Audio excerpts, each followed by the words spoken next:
మన వైకే విశ్వనాథన్న గారికి, జాతీయ నాయకులు నరేంద్రన్ గారికి, అనంతపురం జిల్లా ఇన్ఛార్జ్ అయినటువంటి ముమ్మిడి వరపు చిన్న సుబ్బారావు మాదిగ అన్న గారికి, వివిధ జిల్లాల నుంచి చేసినటువంటి నా ఆత్మ బంధువులకు, అలాగే ఎస్సీ ఎస్టీ బీసీ మైనార్టీ సోదరులందరికీ కూడా ఉద్యమ అభినందనలు తెలియజేసుకుంటున్నాను. అన్న ఒకటే విషయం, మా అనంతపురం జిల్లా నుంచి దాదాపు ఉద్యమమును పుట్టినప్పటి నుంచి కూడా అత్యధికంగా జన సమీకరణ చేస్తూ ఒక అనంతపురం జిల్లాను అగ్రస్థానంలో నిలిపినటువంటి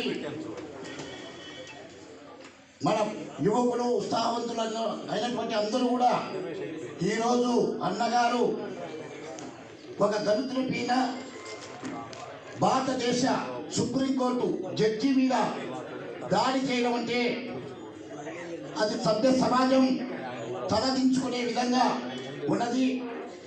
అన్నగారు కూడా ఈరోజు ఖచ్చితంగా వాటిపైన గలమెత్తి ఒకప్పుడు ఎస్సీ ఎస్టీ అట్రాసిటీ కేసు కూడా తొలగించాలని సుప్రీంకోర్టు గలమిప్పితే అప్పుడు కూడా అందరూ కూడా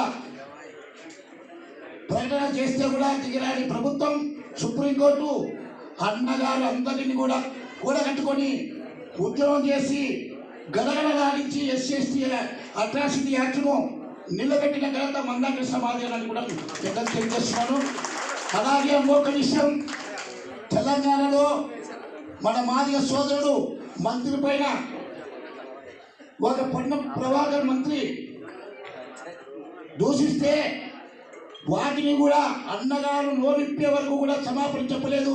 అది కూడా అన్నగారికి ఈరోజు అదే విధంగా కూడా జరుగుతుంది. కాబట్టి మనం అందరం కూడా కూడగట్టుకొని అన్నగారి బలాన్ని మనం సమకూర్చాలని, కాబట్టి మనం అందరం కూడా కూడగట్టుకొని అనంతపురం జిల్లా నుంచి అత్యధికంగా మా ముమ్మిడి వరపు సుబ్బారావు చిన్న ఇన్ఛార్జ్ అయినటువంటి ఆయన నాయకత్వంలో ఖచ్చితంగా యువకులు అందరూ కూడా కదిలి వస్తామని కూడా తెలియజేస్తూ జై మాదిగ, జై మందకృష్ణ మాదిగ.